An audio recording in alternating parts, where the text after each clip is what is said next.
देख सकते हो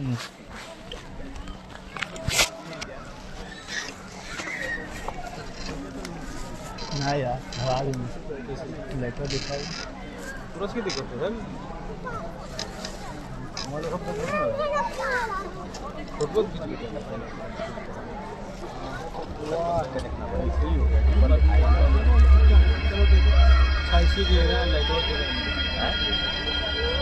देवियों, सज्जनों और नन्हे दोस्तों, नए रूप में सुसज्जित कोलकाता के एमपी बिड़ला तारामंडल में आपका स्वागत है। सभ्यता के प्रारंभ से ही मानव मस्तिष्क रात के आकाश को देख अचंभित रहा। सदियों तक नक्षत्रों का निरीक्षण करने के बाद पूर्वजों ने बनाई कुछ विशाल इमारतें जो कैलेंडर और वेधशालाओं के काम आई।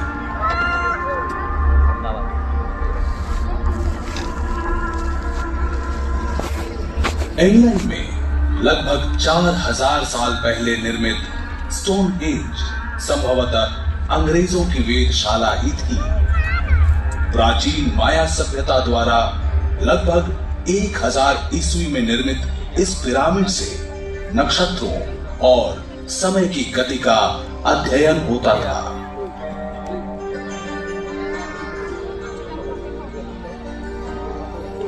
लेकिन विज्ञान और तकनीक के विकास ने महाकाश के बारे में हमारी पुरानी सोचों को बदल दिया।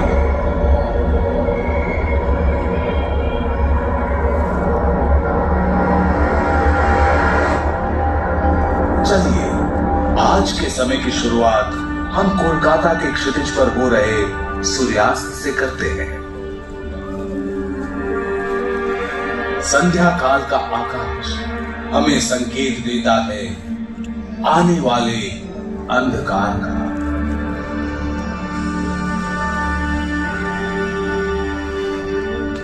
गुम होते उजाले में टिमटिमाते बिंदु उभरते हैं।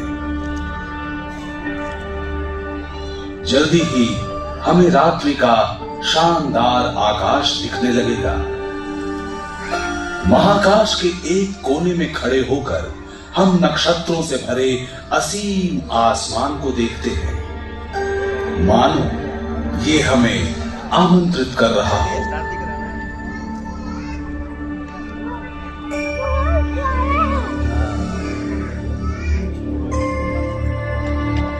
अगर हम गौर से देखें तो पाएंगे कि कुछ तारे जरा बड़े हैं और दूसरों की तरह टिमटिमाते भी नहीं हैं। सदियों पहले हमारे पूर्वजों ने देखा कि ये तारे एक वक्राकार पथ में आगे बढ़ते रहते हैं। हर रात, महीने दर महीने, प्राचीन ग्रीक पर्यवेक्षकों की नजर में ये थे घूमने वाले गतिशील ग्रह।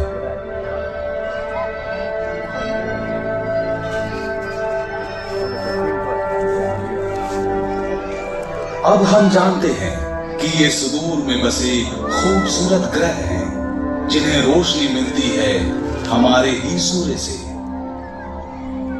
जैसे जैसे समय गुजरता है, पूरा आसमान पूर्व से पश्चिम की ओर बढ़ता है, लेकिन ये आसमान नहीं घूमता, बल्कि हमारी धरती पश्चिम से पूर्व की दिशा में परिभ्रमण करती है। तारों से सज्जित शामियाने में सिर्फ एक नक्षत्र स्थिर है, ध्रुव तारा यानी पोल स्टार। कोलकाता में ये उत्तरी आसमान में 22 डिग्री की ऊंचाई पर दिखता है। रात के आकाश में इधर उधर बिखरे तारों में हमारे पूर्वजों ने महाकाश की संरचना को समझने की कोशिश की। उन्होंने देखा कि एक दूसरे की तुलना में ये तारे पूरे साल लगभग एक ही दूरी पर रहते हैं। आसमान में एक दिशा सूचक सा बनाने के लिए उन्होंने नजदीक स्थित तारों के समूह को लेकर 88 संरचनाएं बनाई और उन्हें काल्पनिक रेखाओं से जोड़ा।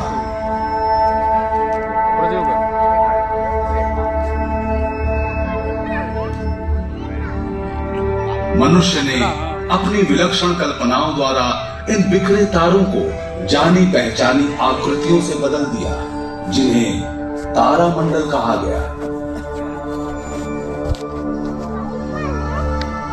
ये प्राचीन नक्शे सदियों तक मानव को दिशा ज्ञान, सामुद्रिक यात्राओं और समय काल के अध्ययन में मदद करते रहे। इन तारामंडलों को लेकर मिथकीय कहानियां गढ़ी जाने लगी और महाकाश पर्यवेक्षकों ने उन्हें मौसम परिवर्तन, बाढ़ और फसलों की बुआई और कटाई से जोड़ना शुरू कर दिया। रात को दिखने वाले तारामंडलों में से सबसे स्पष्ट है कालपुरुष अर्थात ओरायन। तारों को आपस में मिलाकर जो आकृति बनी वो था ग्रीक मिथक का महान शिकारी ओरायन। इस शिकारी की कमर की सिधाई में दिखने वाले 3 चमकीले तारे दुनिया के कोने कोने में महत्व रखते हैं। आज आसमान में दिखने वाले अन्य तारामंडल हैं आर्सा मेजर या ग्रेट बेयर कॉन्स्टेलेशन, जिसे भारत में सप्तर्षि मंडल कहते हैं, कैसियोपिया रानी, टॉरस यानी वृषभ, ऊर्जा है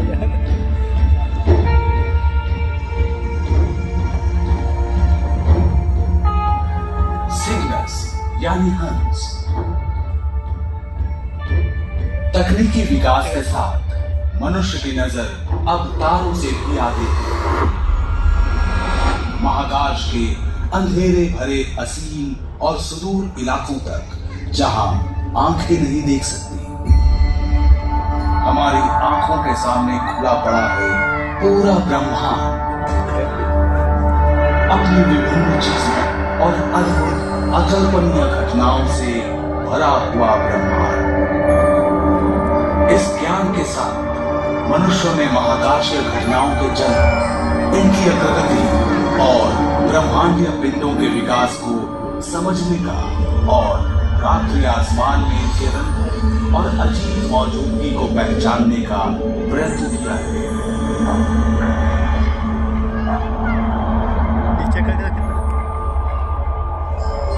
चलिए अब हम चलते हैं अनगिनत विविधताओं से भरे हैरत अंगेज महाकाश में। देखते हैं असंख्य रंगों से भरपूर दृश्य जो वास्तव में पूरे महाकाश का एक छोटा सा हिस्सा भर है। जीवन की संभावनाओं से भरे हमारे ब्रह्मांड की कहानी, द कॉस्मिक कोलिशन।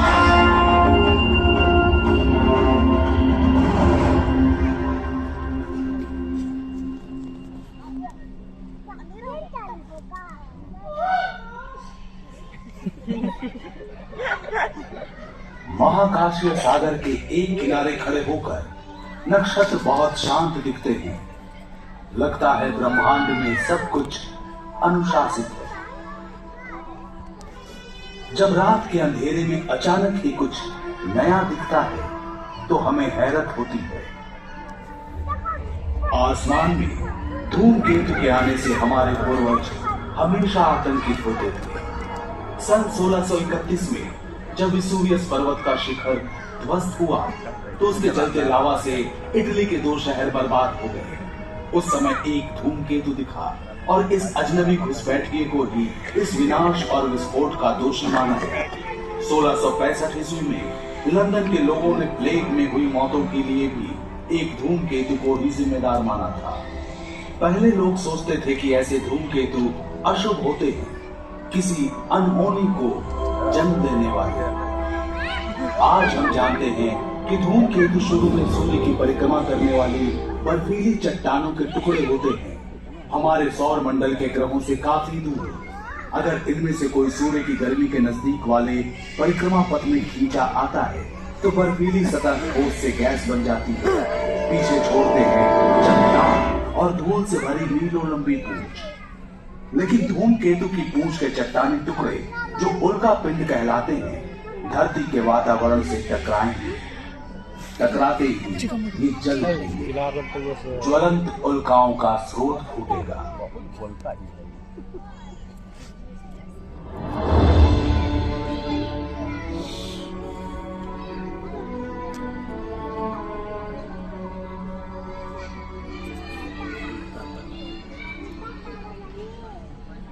आजकल कभी कभी लगता है कि धरती पर स्थितियां बहुत ज्यादा और बहुत जल्द बदल रही हैं।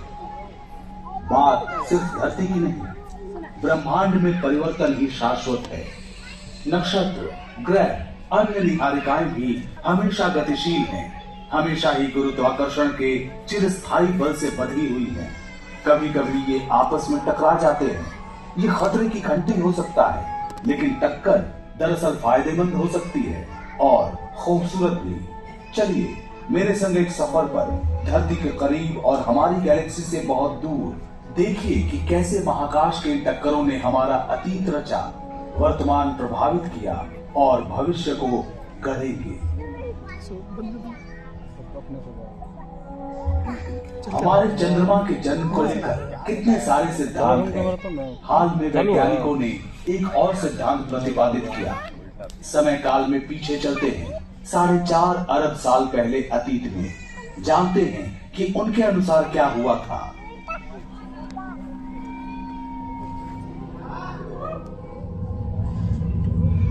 हम जिस पृथ्वी को देख रहे हैं वो युवा है, अभी भी गठन की प्रक्रिया में है, जहां जीवन अभी तक नहीं पनपा। शुरुआती समय में हमारे सौर मंडल में ग्रहों जैसे विशाल चट्टानी टुकड़े झुंड में घूमा करते थे। कुछ का परिक्रमा पथ था जो उन्हें पृथ्वी के नजदीक लाया। ये थोड़ा ज्यादा करीब आ गया।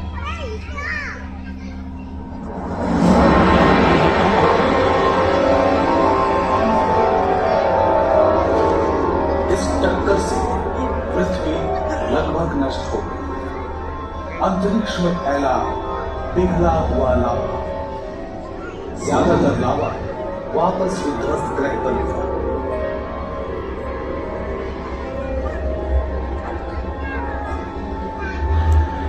बाकी रह गया परिक्रमा पथ में। गुरुत्वाकर्षण के कारण बाहरी महाकाश में नहीं जा पाया।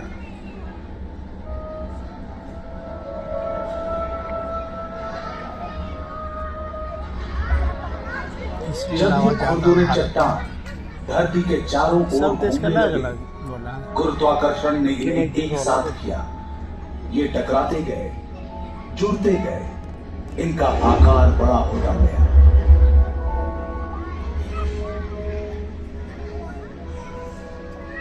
कुछ ही सप्ताहों में ये टुकड़े जुड़कर विशाल और विशाल हो गए।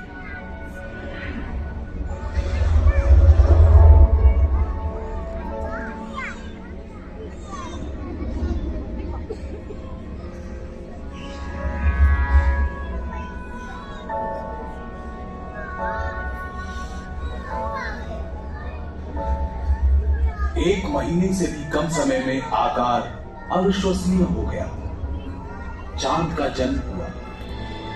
बिल्कुल सही, सिर्फ एक महीने में बना था हमारा चांद। ये है आज का चंद्रमा। सोचकर अचरज होता है कि एक भयानक टक्कर के कारण आज रात का आसमान चांदनी बिखेरता है, लेकिन ये सच है। कारण हजारों थे, अलग अलग, लेकिन इन टक्करों से ही धरती पर जीवन पनप सका। आघात ने धरती की धूरी को झुका दिया, जिससे ऋतु परिवर्तन हुए।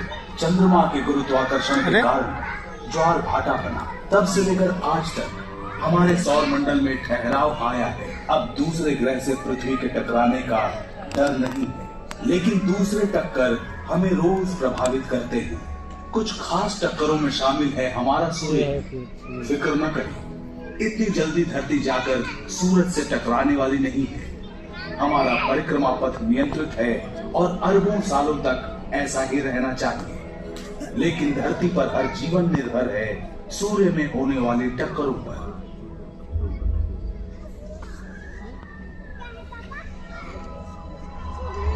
सूर्य एक नक्षत्र है, रात को दिखने वाले दूसरे तारों जैसा। बहुत पास है, इसलिए अलग दिखता है।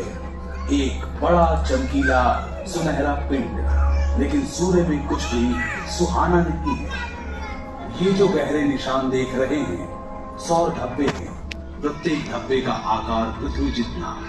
सौर धब्बे का रंग गहरा दिखता है क्योंकि सूरज पर ये सबसे ठंडे स्थान है। तापमान 4400 डिग्री सेंटीग्रेड।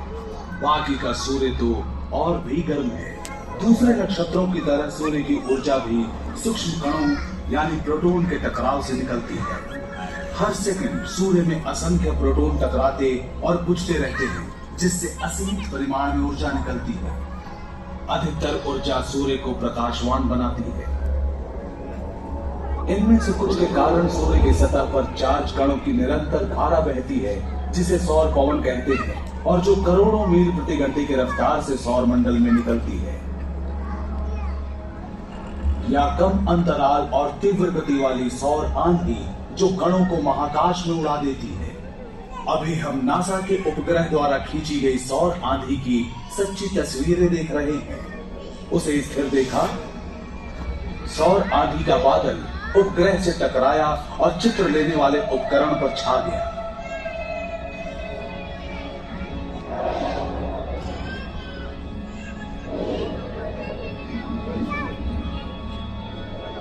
सौर पवन का झोंका हर दिन हर पल सौर मंडल के ग्रहों के पार जाता है। ये इतना शक्तिशाली है कि इसका संपर्क मात्र ही हमारे वातावरण की ऊपरी सतह को उड़ा ले जाए, अधिकांश पानी सोख ले और धरती पर जीवन का विकास परिवर्तित हो जाए। लेकिन खुशकिस्मती से धरती की सुरक्षा करता है एक अदृश्य कुदरती कवच। अभी आप जो देख रहे हैं वो पृथ्वी के चुंबकीय क्षेत्र का काल्पनिक चित्र है। धरती के लौ अंतर्भाग के कारण हमारी धरती विशाल चुंबक की भांति काम करती है। कुछ चीजों को आकर्षित, कुछ को विकर्षित करती है। ये कवच सौर पवन से धरती को बचाता है, लेकिन कुछ कण इस चुंबकीय बाधा को पार कर जाते हैं और पहुंच जाते हैं उत्तरी तथा दक्षिणी ध्रुवों पर। परिणाम देखने लायक होता है। शानदार जगमगाते रंगीन पर्दे, इसे कहते हैं ध्रुवीय ज्योति।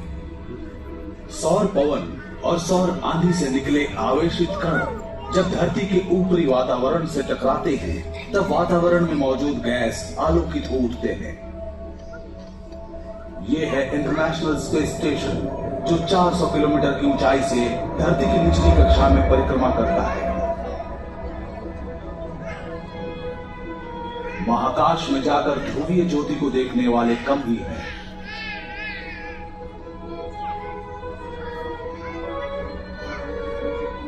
जिस टक्कर के कारण ये ज्योति निकलती है वो धरती की सतह से 100 से 480 किलोमीटर के बीच होती है। जहाजों के उड़ान पथ से भी ऊंचा।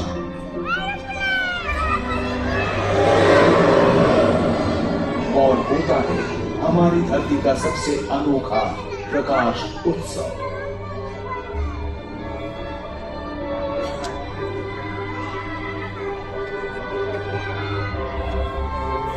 नीचे तो लास्ट होता है।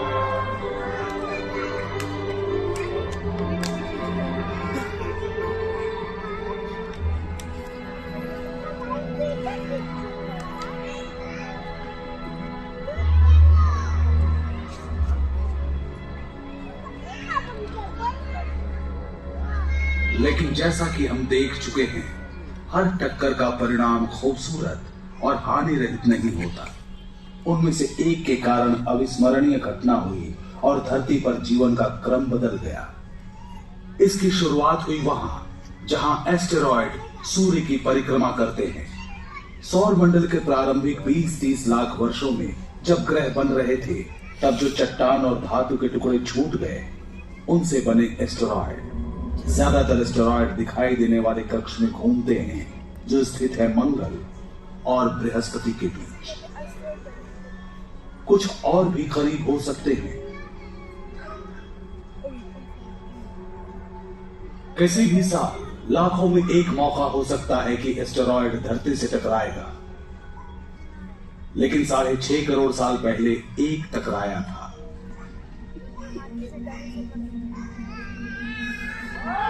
ये लगभग 12 किलोमीटर चौड़ा था, 65,000 किलोमीटर प्रति घंटे की रफ्तार से बढ़ रहा था सीधा पृथ्वी की ओर।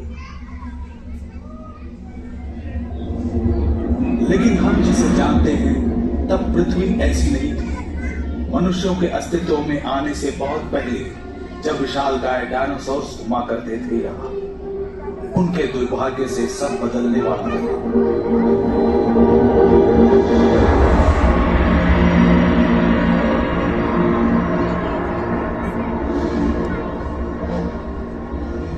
आज जहां मेक्सिको है, ये एस्टेरॉयड वहां टकराया, आग का गोला फूटा, जहां तक नजर जा सकती सब कुछ जलकर राख हो गया। धरती और चट्टानों के टुकड़े भाप बनकर अंतरिक्ष में उड़ गए। जब इन धातुओं की वापस बारिश हुई, वातावरण गर्म हो गया। प्रज्वलित मलबा धरती से आकर टकराता रहा बार बार। हर चीज जिसमें आग लग सकती थी वो जल गई। 1 घंटे तक धरती में चारों ओर तापमान 300 डिग्री सेंटीग्रेड से भी अधिक हो गया, किसी भट्टी के समान गर्म। चारों ओर धुआं और राख फैल गई। 6 महीने तक इतना अंधेरा कि अधिकतर पौधे न उग सके। टक्कर से हुए महाविनाश और ज्वालामुखी विस्फोटों तथा बदलते समुद्र के स्तर के बीच धरती पर मौजूद 3/4 जीवन रूप खत्म हो गया। डायनासोर्स का दौर खत्म हो गया था, लेकिन जीवन नहीं रुकता और उस बार भी जीवन बचा। कुछ डायनासोर्स बच गए, क्रमिक विकास होकर बन गए आज के पक्षी। कुछ स्तनपायी भी बचे, इनका भी नया उद्भव हुआ। सच तो ये है कि वो टक्कर ना होती तो हमारा वर्तमान भी ऐसा ना होता। क्या ऐसी टक्कर फिर से हो सकती है? एस्टेरॉयड अभी भी है। अगर कोई एक सामने आ जाए तो हम क्या करेंगे?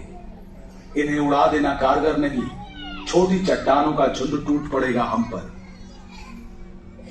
लेकिन वैज्ञानिक सालों से इन एस्टेरॉयड के अध्ययन और निरीक्षण में लगे हैं। उन्होंने सुझाया है सरल उपाय।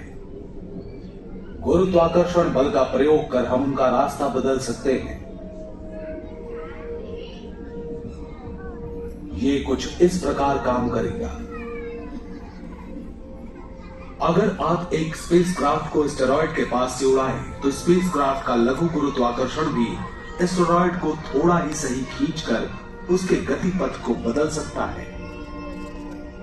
सालों लग सकते हैं, लेकिन धीरे धीरे एस्टेरॉयड दूसरे गतिपथ में चला जाएगा और क्रमशः पृथ्वी से सैकड़ों मील दूर चला जाएगा।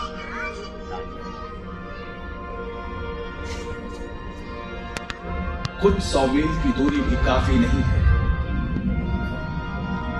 लेकिन हमारी सुरक्षा के लिए पर्याप्त है।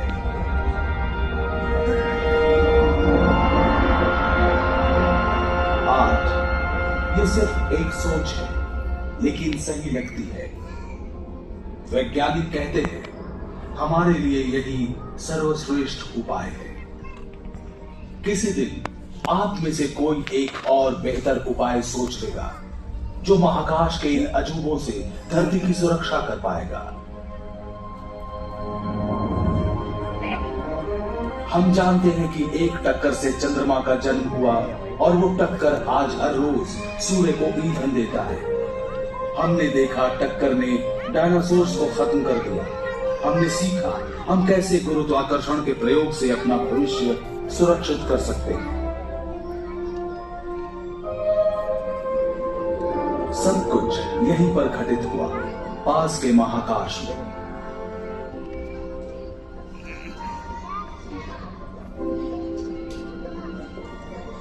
लेकिन बाकी ब्रह्मांड का क्या और भविष्य का क्या? महाकाशीय टक्करों का क्या असर होगा हम पर?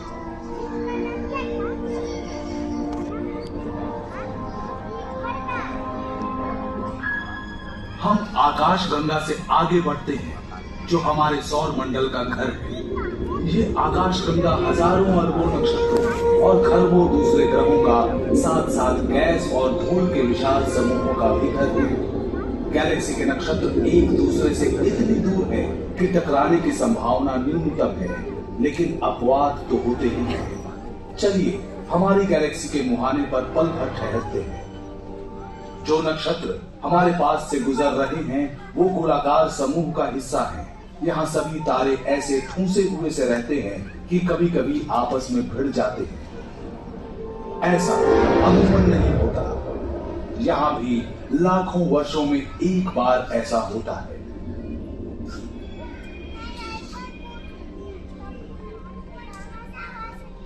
चलिए हम आकाश गंगा से निकलते हैं और जल्दी से पूर्वालोकन करते हैं कि हमारी गैलेक्सी, हमारे ब्रह्मांड के भविष्य में क्या है।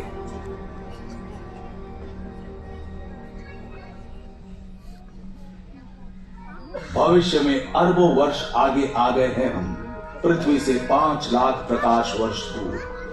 देखिए, आकाश गंगा पड़ोस की गैलेक्सी एंड्रोमेडा से टकराने वाली है। हमने इस दृश्य की गति बढ़ा दी है। अब हर सेकंड में प्रकाश वर्ष की गति से बढ़ रहे हैं। ब्रह्मांड की बाकी चीजों की तरह गैलेक्सी भी भ्रमणशील है। हालांकि एक दूसरे से काफी दूर है, पर गुरुत्वाकर्षण इन्हें बांधे रखता है। ये दो विशाल गैलेक्सियां एक दूसरे के इर्द गिर्द घूमकर महाकाश में नृत्य प्रस्तुत करेंगी।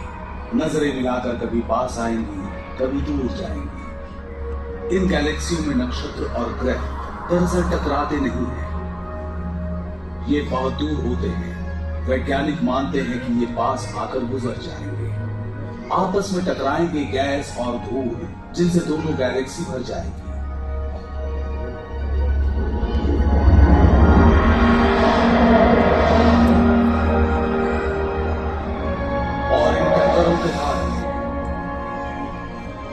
जन्मेंगे अनगिनत नक्षत्र और ग्रह।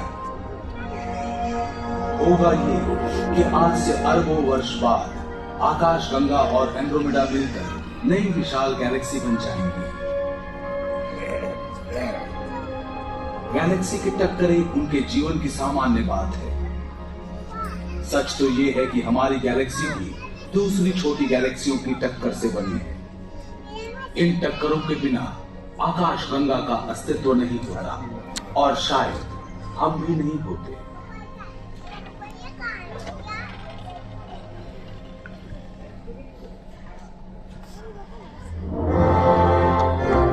महाकाश की अचरज भरी चकाचौंध वाली टक्करों ने उन चीजों को बनाया जो हमें यूं ही मिल गई। चमकता चांद, सूर्य की गर्मी और प्रकाश, बदलती ऋतुएं, किनारों को छूकर भागती सागर की लहरें। इन टक्करों ने डायनासोर्स को खत्म किया, ब्रह्मांड का नक्शा बदल दिया, गैलेक्सियों को फिर से गढ़ा, नए सितारों, नई दुनियाओं को जन्म दिया। निरंतर विकसित हो रहे विशाल ब्रह्मांड का क्षुद्रतम हिस्सा है हम। कभी लगता है एक छोटे सफर के राही है हम, लेकिन हम खोज पर निकले हैं निरंतर बदलते ब्रह्मांड को समझने की कोशिश में। और कुछ नहीं पता कि टकरावों के चलते बनते बिगड़ते इस ब्रह्मांड में हमारी अदम्य जिज्ञासा के कारण अगली बार किस सच से टकराएंगे हम।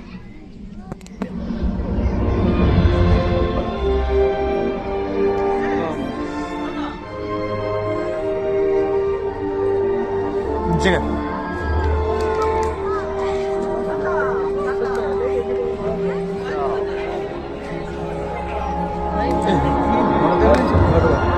Aduh, lupa.